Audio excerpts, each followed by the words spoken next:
Shalom, bienvenidos un fin de semana más a la tertulia de análisis en Radio Sefarat. Hoy nos acompañan en la mesa, aquí en los estudios de Radio Sefarat, Juan Luis Chulilla, profesor de la Universidad Pontificia de Salamanca en Madrid. Hola, Juan Luis. Buenas tardes. También está con nosotros Boris Levy, un fin de semana más. De nuevo, gracias por venir a la tertulia, Boris. Hola, ¿qué tal?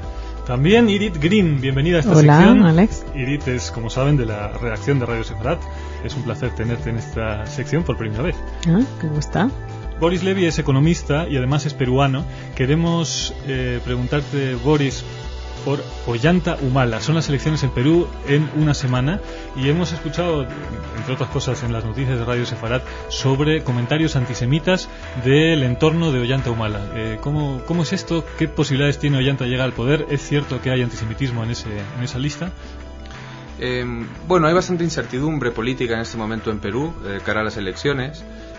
Ollanta Humala es un personaje que ha surgido en el último año. Se dice, aunque yo no he podido constatar directamente cuáles fueron sus expresiones antisemitas, pero que fueron objeto incluso de protesta en la comunidad judía del Perú, y luego él las ha negado, incluso ha integrado miembros de la comunidad judía en su lista. Que, pues, habiendo protestado por esas declaraciones, esos mismos miembros de la comunidad judía hoy lo niegan. Pero es una situación incierta. Lo principal ahí que es políticamente no se sabe lo que haría un personaje político como Ollanta Humala si llegara al poder, y las encuestas, que son simplemente encuestas de momento, le están dando una posición que le permitiría llegar a una segunda vuelta con Lourdes Flores, que es la candidata del centro derecha peruano. Pues lo comentaremos dentro de una semana. Las elecciones, sí. Pues sí, quedan apenas 10 días para esas elecciones, lo comentaremos. Los temas de esta semana son, por un lado, bueno, podríamos comentar sobre España, ese encuentro entre Zapatero y el líder de la oposición, Rajoy, que es como el atisbo, ¿no?, leve de comienzo de reconciliación, o tal vez un cambio de orientación en la estrategia de oposición del Partido Popular. Otro tema de esta semana es Irán. Finalmente se reunieron los miembros del Consejo de Seguridad con una posición unánime para que Irán renuncie a sus aspiraciones nucleares. Sin embargo, tampoco parece muy claro qué pasa si dentro de esos 30 días no responde como se espera de la República Islámica de Irán. Israel, elecciones, habló el pueblo israelí. Y también en esta semana tenemos que lamentar un nuevo atentado cerca de Kedumim, el asentamiento de Kedumim en el norte de Cisjordania. También siguen cayendo los Qassam sobre las ciudades cercanas a Gaza y hubo respuestas militares israelíes. Si os parece, empezamos por el tema que más os parezca, tal vez el de España, o si no, pasamos directamente a la crisis de Irán y cómo se va a resolver, esperemos, o cómo se va a encarar en las próximas semanas. En cuanto a política española, no sé, es un tema que veremos si es reconciliación de verdad o no. Yo creo que la situación obliga a dar un chance a lo que está ocurriendo, pero luego cuando se muevan fichas, como decía el anterior presidente, se verá qué posición toma cada uno, ¿no? Yo creo que hay mucho peligro en darle a una organización terrorista la ilusión de que ha conseguido sus objetivos, pero al mismo tiempo, y ya lo decían los líderes de Israel, con quien se negocia es con el enemigo, nunca con el amigo, y al final pues alguna situación de fin se tiene que buscar. Yo creo que es bueno que se tranquilice la situación política y que las cosas se hablen con un poquito más de altura, porque estamos siendo testigos pues de un entorno político desagradable, ¿no? Juan Luis Chulilla, ¿qué dice un sociólogo de la Pontificia de Salamanca sobre esta situación? Pues lo único que creo que puedo decir, sin temor a equivocarme, es que el país necesita recuperar y rápidamente la razón de Estado.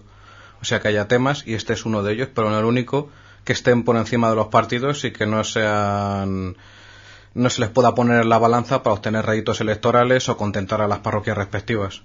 Entonces, yo pienso que esto apunta en la buena dirección, porque llevamos unos años que a mí, a nivel personal, me hacían temer por el futuro de mi país para mis hijos, si existiera y en qué forma. Y quiero ver en esto una posibilidad de que fundamentalmente se recupere la cordura. Más allá de eso, tenemos precedentes en Europa. De hecho, ETA ya es un anacronismo, ha acabado el IRA y el terrorismo corso. Y creo que en un sentido o en otro es inevitable, lo cual no significa que esté garantizado, ni que haya saltos hacia atrás, ni que ocurran cosas como las matanzas que hubo justo después de las primeras negociaciones serias entre el gobierno británico y el IRA. Será un largo proceso y esperemos que haya motivos para estar esperanzados. ¿Tenemos motivos para estar esperanzados con el tema iraní después de la decisión, o por lo menos de la reunión que hubo de los miembros del Consejo de Seguridad de Naciones Unidas esta semana? Yo creo que no hay todavía nada que pese estratégicamente a Irán sustancialmente como para cambiar su rumbo. Es decir, por el momento son retóricas. Ya hemos visto en el pasado cómo esas retóricas las han manejado distintos países cara al Consejo de Seguridad. El ejemplo de Irak es el más reciente, en que hubieron ultimátums de enorme calibre y las Naciones Unidas no actuó en consecuencia. Y en este caso yo no creo que ningún país se tome en su mano el actuar solo tampoco. Entonces yo creo que ellos pueden jugar a largo y el mundo tendrá difícil encaminarlo. Pero esperemos que ese juego a largo sea solo eso y no vaya más. También han dicho algo que parece en principio desconcertante, es que si dentro de 30 días, ¿no?, si se cumple ese ultimátum y no ha cambiado nada, tampoco va a haber sanciones, ¿no? Entonces, ¿en qué quedamos, no? Es como un poquito, parece como cuando el niño se porta mal y le amenazas, pero luego no cumples con tus amenazas, ¿no? En fin, pasamos al siguiente tema, que es Israel. Como decíamos, ha hablado el pueblo, las elecciones han dado un resultado por un lado esperado y por otro lado con algunas sorpresas. Quizás habría que decir que ninguna elección en Israel, esta creo que es el Knesset número 17, ¿no es así, Idit? Sí. En ningún caso hubo una mayoría absoluta, y quizás ahí se podría decir, como dice el dicho, ¿no?, que donde hay 2 judíos hay 3 opiniones. Sí. Pues imaginemos lo que pasa donde hay 6 millones de judíos y además 1 millón de árabes, pues obviamente imagínense cuántas opiniones hay. ¿Cuál es la lectura que hace Sirit como israelí de lo que ha pasado en estos días? Y si realmente ese diagnóstico que se ha hecho, que ha ganado el centro izquierda de alguna manera, con esas 2 ideas claras, que hay una necesidad de evacuar Gaza y Cisjordania, o parte de ella, y de que se requieren más políticas sociales. Primero quería decir que es muy especial este año lo que pasó, que han elegido solo 63% de la población. Es decir, más bajo de la historia, ¿no? Sí. También la participación. Es la más baja, sí. Y eso llama la atención un poco. No sé por qué. Parece que la gente se ha cansado, no sabían a quién elegir, estaban hartos y muy decepcionados de muchas cosas. Y entonces eso es la consecuencia, que votaron menos gente que nunca. Y la segunda, pues sí, parece que han ido por el centro y eligieron un poco el camino que han empezado, Sharon. Desalojar Gaza, ya no hay donde desalojar, han desalojado todo lo que podían. Pero ahora toca Cisjordania, para un poco tener la muralla, como lo llaman ellos, recta, tomando puntos estratégicos y hacer una línea recta y más segura para el pueblo y para el país, para que no le podrán atacar. Y yo creo que esto lo que han elegido, ese camino de Ehud Olmert, que sigue el camino que un poco planificó Sharon y que va a seguir. Parece que va a coger el camino junto con el Partido Laborista y parece que le van a unir también un partido nuevo que ha surgido. Ha comenzado ese mercadeo, ¿no? Sí, de quién se incorpora a la futura coalición de gobierno. ¿Cuál creéis que va a ser finalmente la coalición resultante, Boris? Bueno, yo creo primero que yo no percibo tal cambio de izquierda y derecha. Es decir, en mi opinión, la base de votantes de Kadima es originalmente de Likud. Y Kadima más Likud actualmente tienen 2 parlamentarios más que el Likud en la anterior elección. Entonces, yo creo que eso es un dato relevante. Por otro lado, digamos así, que la derecha israelí dice retirarse no, Kadima dice retirada unilateral y la izquierda dice retirada de entrada no. Esa frase la recordamos mucho en España, pero que luego podrían apoyarlo. Entonces, tal como se ha elegido, yo creo que finalmente... El Likud dice de entrada no. No, la izquierda israelí dice unilateralmente no, de entrada habla no. de negociación, ¿no? Exacto. La pregunta es negociación con quién, ¿no? Exactamente, por eso es que ellos dicen de entrada no unilateral, pero si toca, tocará. Entonces, tal como se han dado las elecciones, no es que haya un cambio de la votación de la derecha hacia la izquierda, sino que Kadima tendrá, para conseguir sus objetivos, que hacer alianzas, en mi opinión, más con partidos de la izquierda israelí que con el Likud, con sus antiguos compañeros de rumbo. Entonces, yo creo que puede darse el caso, aunque la política económica de Kadima hasta el momento la llevaba el señor Netanyahu, y es la política de Kadima. Eso ha sido impopular, pero ha sido la política del señor Olmert y del señor Sharon. Sin embargo, si hay como parece que va a haber una coalición con la izquierda, con el laborismo de Pérez, va a haber una reorientación en la economía israelí, porque también se ha hecho esa interpretación de que hay una clara demanda de reformas económicas y sobre todo de una economía más social, ¿no? Con la victoria del partido de los inesperada, victoria sobre todo con el partido de los jubilados, ¿no? Que es Sí, eso es el partido que surgió debido a la economía que hizo Netanyahu. Realmente la reacción era esta. Un partido inconformes con esa economía. Sí, no les gustaba. Y de hecho, Ehud Olmert, al subir y ser el ministro de Economía una temporada, cambió un poco esa economía y mejoró un poco la situación de la pobreza del país, porque hay casi 1 millón de pobres en Israel, y es mucho para un país que tiene 7 millones de personas nada más. ¿Es el final del Likud? Hombre, pienso que como mínimo lo que es el final de la élite actual del Likud y sobre todo la carrera política de Netanyahu. O sea, Netanyahu, el pueblo lo ha rechazado. Yo cuando estuve por primera vez en Israel, en el 98, a pesar de que ahora sale la noticia de que nuestro nivel salarial relativo es el del año 98, desde un punto de vista subjetivo, el nivel de vida que se percibía en la calle día a día era superior al español. La siguiente vez que volví, en 2003, era lo contrario. Y actualmente se dice que 2/3 de los israelíes cobran menos de 1.000 euros netos al mes. Esa bajada a nivel de vida es muy fácil, como mínimo, ponerle cara para una parte del electorado, y lo ha demostrado con los votos. Entonces, teniendo las alternativas que tiene el Likud, Israel Beiteinu por una parte, Kadima si persiste, ahora ya con Sharon fuera de la escena, si no cambian el mensaje, pienso que es un mensaje que la mayor parte, excepto el núcleo duro de fieles de Likud, lo ha rechazado de plano. Se estaba hablando estos días con quién se va a aliar Olmert, si con el Shas, el partido ortodoxo sefardí, o con Israel Beiteinu, que en principio dijo que no estaría dispuesto a seguir con su plan de desconexiones. ¿Cuál sería la opción mejor, según vosotros, para Israel y para el futuro, y sobre todo para un futuro, esperemos, en paz? Pues yo pienso que Shas. Yo creo Israel Beiteinu. Israel Beiteinu. Ayer leí ya reacción de Israel Beiteinu después de una reunión que tuvieron con Kadima, y estaban ya dispuestos de hablar de dejar algunos pueblos. Es curioso cómo ha cambiado eso, ¿no? Desde antes de las elecciones a después, siempre pasa eso, ¿no? Todos los partidos cambian, aunque sea levemente, su algunos discurso. pueblos sí van a ceder y van a desalojar, y están de acuerdo que están en puntos que no son relevantes y que pueden dejarlos y poner líneas más rectas. Mira, las demandas de Shas me imagino que son sobre todo para los ministerios de educación, o sobre todo temas económicos dirigidos a sus instituciones religiosas, ¿no? Uh-huh. Sí. Sí, ese es el caso. Yo personalmente siempre he creído que cuando hay que negociar algo, quien mejor lo puede negociar es quien más se opone a esa negociación. Así fue con Begin, que aparentemente se oponía a cualquier paz y la encontró. Así fue con Sharon, que consiguió cambios importantes. El problema que no negocie esa parte que más se opone es que luego puede decir que ellos no lo negociaron y se pueden echar para atrás. Entonces, yo creo que si se consigue una alianza con Israel Beiteinu, el resultado puede ser más sólido que si se consiguiera con Shas.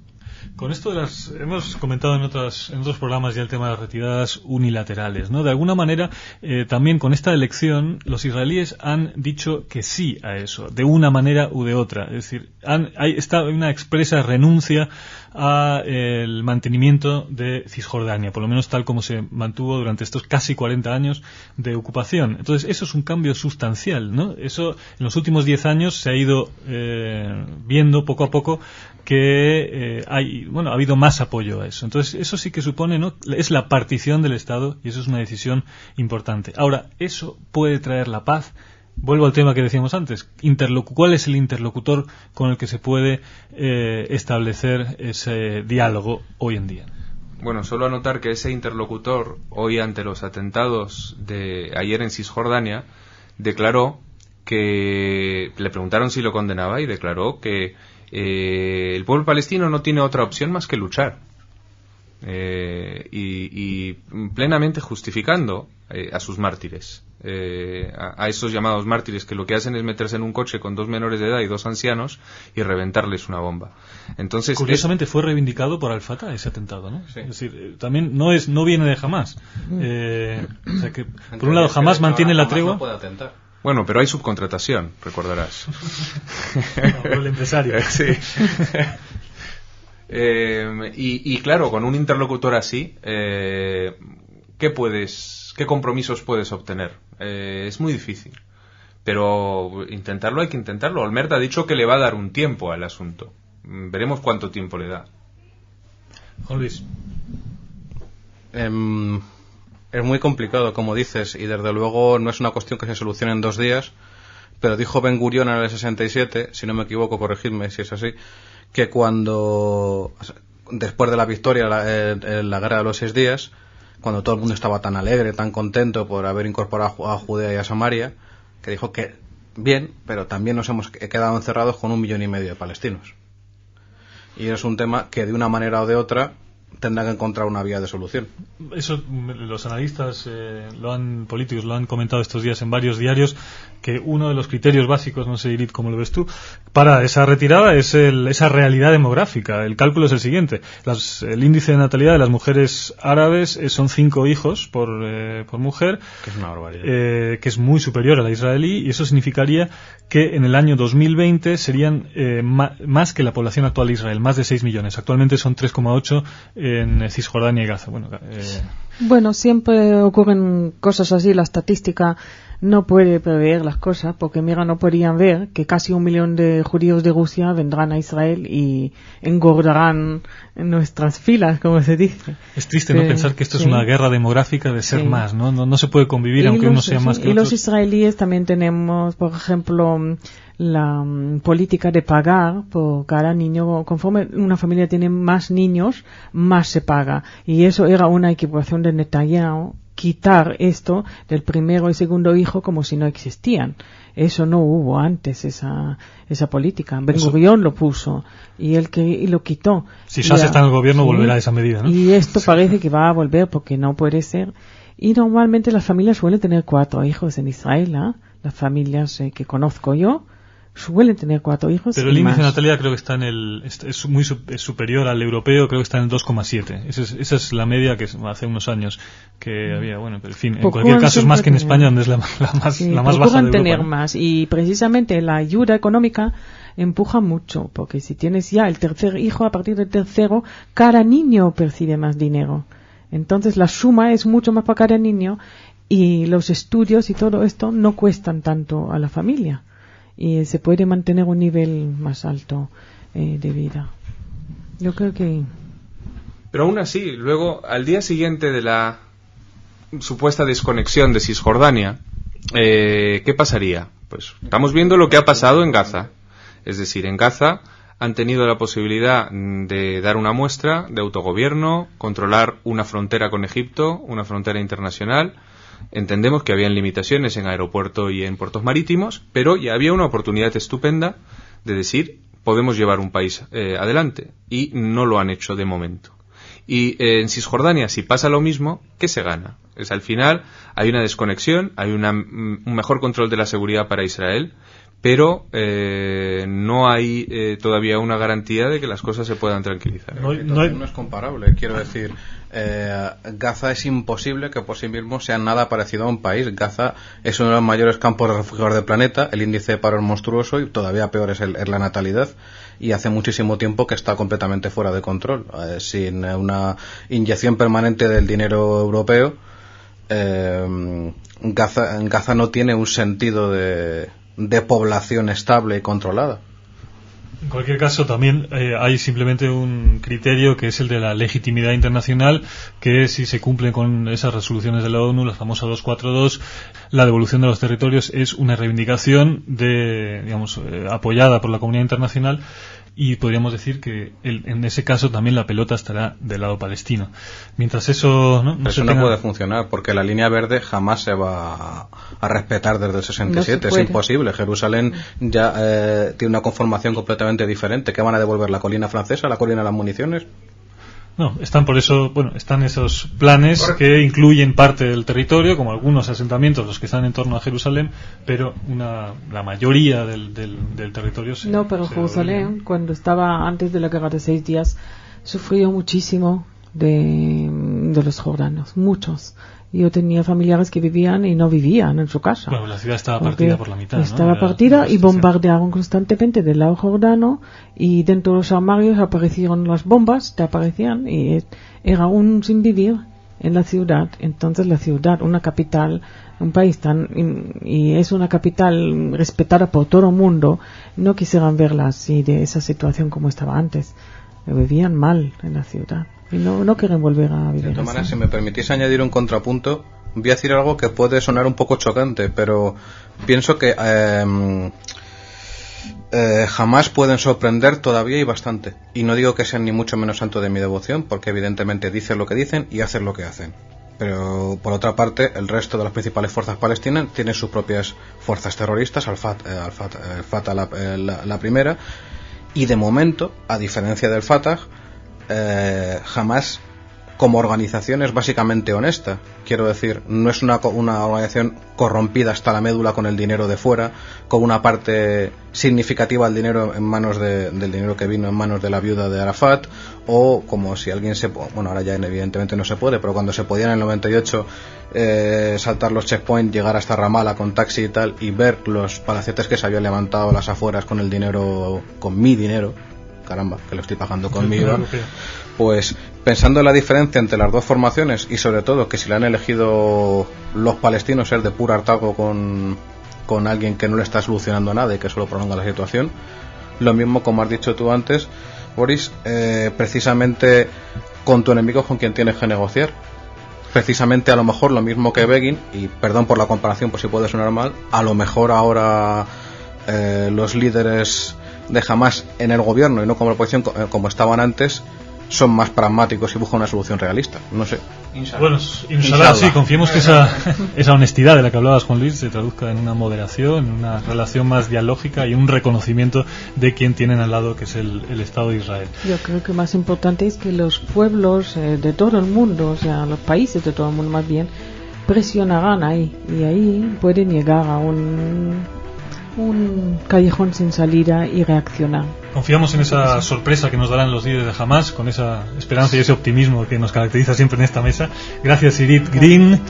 Gracias, Boris Levy. Y también Juan Luis Chulilla por estar hoy con nosotros. Shabbat Shalom a todos, amigos oyentes, y hasta muy pronto aquí en la tertulia de Radio Sefarad.